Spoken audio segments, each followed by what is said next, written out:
ਦੋਸਤੋ ਅੱਜ ਆਪਾਂ ਇੱਕ ਵਧੀਆ ਵੀਡੀਓ ਲੈ ਕੇ ਆਏ ਤੁਹਾਡੇ ਲਈ ਜਿਹਦੇ ਵਿੱਚ ਆਪਾਂ ਦੇਖਾਂਗੇ ਕਿ ਸਿੱਖ ਮਜ਼ਹਬ ਕਦੋਂ ਸ਼ੁਰੂ ਹੋਇਆ, ਇਹਦੀ ਬੁਨਿਆਦ ਕਦੋਂ ਦੀ ਆ। ਅਕਸਰ ਤੁਸੀਂ ਵੇਖਿਆ ਹੋਣਾ ਕਿ ਜਦੋਂ ਕੋਈ ਆਫਤ ਆਉਂਦੀ ਹੈ, ਕੋਈ ਮੁਸੀਬਤ ਆਉਂਦੀ ਹੈ ਤੇ ਸਿੱਖ ਲੋਕ ਹਮੇਸ਼ਾ ਉਸ ਮੁਸੀਬਤ ਨੂੰ ਦੂਰ ਕਰਨ ਲਈ ਵੱਧ ਚੜ੍ਹ ਕੇ ਉਹਦੇ 'ਚ ਹਿੱਸਾ ਲੈਂਦੇ ਨੇ। ਚਲੋ ਹੁਣ ਪਹਿਲਾਂ ਵੀਡੀਓ ਦੇਖਦੇ हैं, उस तो बाद बाकी गल करते हैं। दोस्तों, अक्सर हम देखते हैं जब कोई भी आपदा, महामारी या किसी भी प्रकार की मुसीबत खड़ी होती है तो सिख धर्म के लोग लोगों की सहायता करने में सबसे आगे रहते हैं। लेकिन क्या आपको पता है वो ऐसा क्यों करते हैं? अगर नहीं पता तो इस वीडियो को पूरा जरूर देखें, क्योंकि हमने सिख धर्म से जुड़ी ऐसी बहुत सी बातें बताई हैं जिन्हें जानकर हर व्यक्ति को उन पर गर्व होगा। दोस्तों, सिख धर्म की शुरुआत आज से करीब 500 साल पहले भारत और पाकिस्तान के पंजाब वाले हिस्से में हुई थी। पंजाब की ये जमीन इतिहास की नज़र से बहुत ही ज्यादा महत्वपूर्ण मानी जाती है, क्योंकि यहीं पर दुनिया की सबसे पुरानी सिविलाइजेशन सिंधु घाटी सभ्यता रहा करती थी। इस जगह पर हिंदू, मुस्लिम और जैन सभी धर्मों ने अपनी अलग अलग छाप छोड़ी है, जिसके चलते पंजाब का कल्चर हमेशा ही काफी विविध रहा है और इस डाइवर्स कल्चर का असर आज भी सिखों पर देखने को मिलता है। आज की अगर बात करें तो इस समय दुनिया में सिखों की संख्या 30 मिलियन के आसपास है, जिसमें लगभग 83% सिख हमारे भारत में ही रहते हैं। भारत के पंजाब राज्य में सिखों की जनसंख्या लगभग 60% है, जबकि भारत की कुल जनसंख्या में सिखों का योगदान सिर्फ 1.72% है। इसके अलावा सिख दुनिया के और भी बहुत से देशों में फैले हुए हैं, जिसमें United kingdom, Canada, America, Australia और मलेशिया जैसे देशों के नाम शामिल हैं। आपको जानकर हैरानी होगी कि भारत के बाद सिखों की सबसे ज्यादा आबादी कनाडा के अंदर रहती है। इस समय कनाडा की कुल जनसंख्या में सिखों का योगदान लगभग 1.5% है। दोस्तों, सिखों में कुल 10 गुरु हुए हैं और ये धर्म उन्हीं गुरुओं की शिक्षाओं पर आधारित है। इस धर्म में सभी गुरुओं का अपना अलग अलग महत्व है, लेकिन इनमें सबसे ज्यादा महत्वपूर्ण गुरु नानक को माना जाता है, जो सिखों के पहले गुरु होने के साथ इस धर्म के फाउंडर भी हैं। गुरु नानक का जन्म सन 1469 में पंजाब के ननकाना साहिब शहर में हुआ था, जो इस समय पाकिस्तान का हिस्सा है। उनके बारे में बताया जाता है कि वे जन्म से ही काफी अलग थे। दरअसल बचपन में वह वयस्क आदमी की तरह भारी आवाज में हंसते थे और उनकी यही चीज उन्हें दूसरे बच्चों से अलग बनाती थी। बड़े होने के बाद गुरु नानक सुल्तानपुर चले गए और वहां शाही भंडार के देखरेख की नौकरी करने लगे। इस नौकरी के दौरान वह लोगों के अंदर फैली हुई बुराई, भ्रष्टाचार, ऊंच नीच और जातिवाद को देखकर काफी दुखी होते थे। एक दिन वह सुल्तानपुर के पास एक नदी में नहा रहे थे कि तभी उनके साथ एक चमत्कारिक घटना हुई। वो नहाते नहाते अचानक ही भगवान के पास पहुंच गए और भगवान से बात करके 3 दिन बाद लौटे। लौटने के बाद वे लोगों को इस घटना के बारे में बताने लगे। उन्होंने कहा कि दुनिया में कोई भी व्यक्ति हिंदू, मुसलमान या ईसाई नहीं है। ये बात उन्होंने इसलिए कही थी क्योंकि वह दुनिया के सभी लोगों को एक समान देखना चाहते थे। गुरु नानक के बाद इस धर्म में 9 गुरु और आए और इन सभी गुरुओं ने लोगों को एक भगवान और सभी इंसानों के एक समान होने का संदेश दिया। गुरु गोविंद सिंह इस धर्म के 10वें और आखिरी गुरु थे, जिन्होंने खालसा सिखों को 5 चीजें केश, कंघा, कड़ा, कछेड़ा और किरपान हमेशा पहनने और अपने पास रखने को कहा था, और इसका पालन करने वाले बहुत से सिख आपको आज भी दुनिया के अंदर दिख जाएंगे।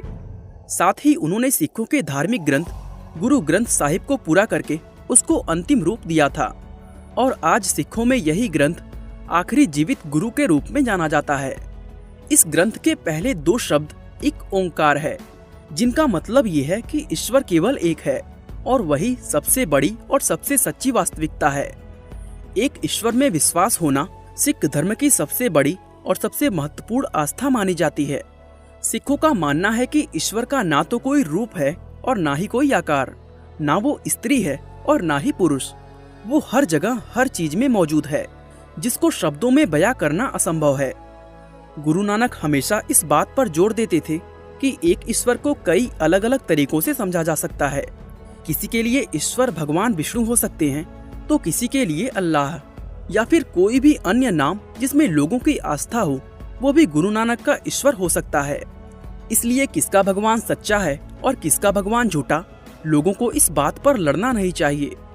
दोस्तों, सिख धर्म लोगों के कर्मों के अनुसार उनके स्वर्ग और नर्क में जाने पर आधारित नहीं है, बल्कि इस धर्म में पृथ्वी पर इंसानों के जीवन को ही नर्क माना जाता है, क्योंकि उनके अनुसार इंसान मरने के बाद अपने कर्मों के आधार पर अलग अलग रूपों में बार बार जन्म लेता है। ये एक जाल की तरह है जिसमें हर इंसान मुक्त होना चाहता है। इसलिए सिख धर्म में हर व्यक्ति का लक्ष्य अपनी आत्मा को ईश्वर से जोड़कर पुनर्जन्म के इस चक्र से मुक्त होना है। और ऐसा तभी संभव है जब एक इंसान खुद को अहंकार से पूरी तरह मुक्त कर लेगा। दोस्तों, सिखों में इसको मुक्ति प्राप्त का रास्ता कहते हैं, जो कि हिंदू धर्म में मोक्ष प्राप्ति के समान है। दोस्तों, सिखों का ऐसा मानना है कि इंसान माया के जाल में फंसकर ईश्वर से दूर हो जाता है।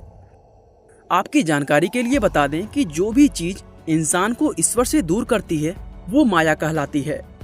गुरु नानक कहते हैं कि माया ईश्वर और इंसान के बीच मौजूद एक दीवार है जो 5 चोरों से मिलकर बनी हुई है। इन 5 चोरों के नाम हवस, क्रोध, लालच, लगाव और अहंकार है। और ये हर एक सिख का कर्तव्य है कि वो इन 5 चोरों से मुक्त होकर अपना जीवन बिताएं, क्योंकि जब तक वह इन 5 चोरों को नहीं छोड़ता तब तक उसको मुक्ति नहीं मिलती है। गुरु नानक कहते थे कि दुनिया में जितनी भी परेशानियां और मुसीबतें आते हैं वो सभी इंसान के अहंकार और माया की वजह से होते हैं। वो कहते हैं कि जो भी व्यक्ति माया के चक्र में फंसकर अपना जीवन बिताता है, सिखों में उसको मनमुख कहा जाता है। वहीं दूसरी तरफ जो व्यक्ति मोह, माया और अहंकार को त्याग कर प्यार, सच्चाई, संतुष्टि और सहानुभूति के भावों को अपनाकर ईश्वर का ध्यान करते हुए अपना जीवन जीता है, तो उस इंसान को गुरमुख कहा जाता है। दोस्तों, गुरु नानक देव ने बताया था कि सिख धर्म के 3 पिलर हैं और इन पिलर्स में बताए गए तरीकों को फॉलो करके कोई भी इंसान गुरमुख बन सकता है।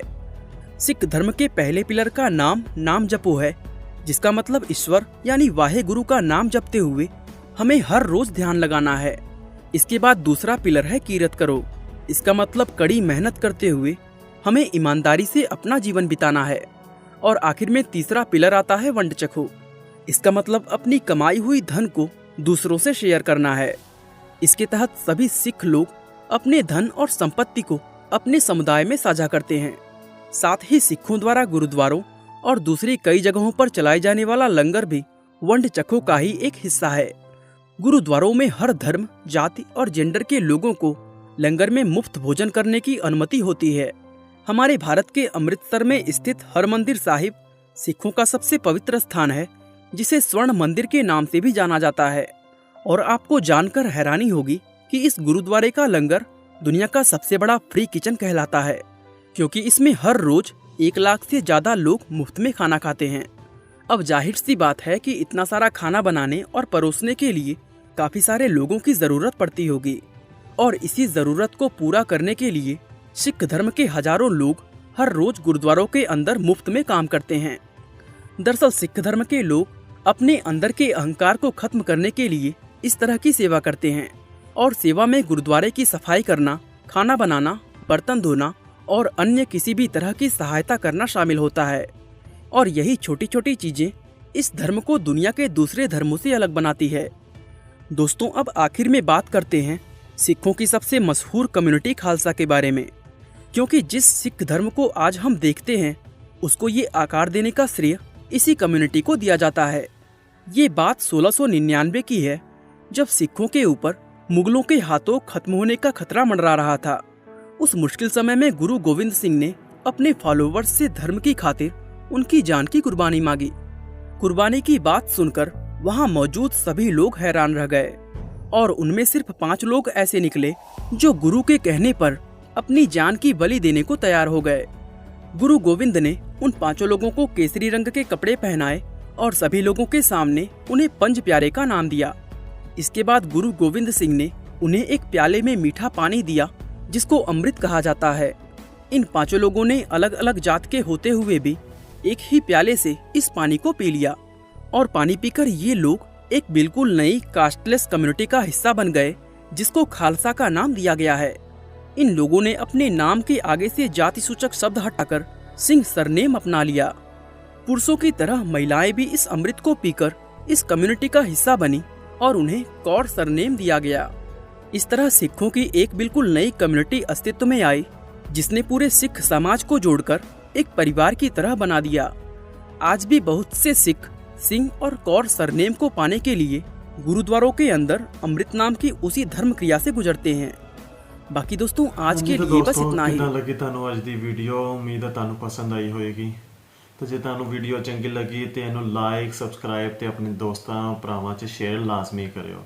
ਤੇ ਜੇ ਤੁਸੀਂ ਮੇਰਾ ਚੈਨਲ ਹਾਲੇ ਤੱਕ ਸਬਸਕ੍ਰਾਈਬ ਨਹੀਂ ਕੀਤਾ ਤੇ ਉਹਨੂੰ ਸਬਸਕ੍ਰਾਈਬ ਕਰ ਲਓ ਤੇ ਨਾਲੇ ਬੈਲ ਆਈਕਨ ਨੂੰ ਕਲਿੱਕ ਕਰ ਦਿਓ ਤਾਂ ਕਿ ਮੇਰੀ ਅਗਲੀ ਆਉਣ ਵਾਲੀ ਵੀਡੀਓ ਤੁਹਾਡੇ ਤੱਕ ਜਲਦ ਤੋਂ ਜਲਦ ਤੇ ਬਾਸਾਨੀ ਪਹੁੰਚ ਸਕੇ।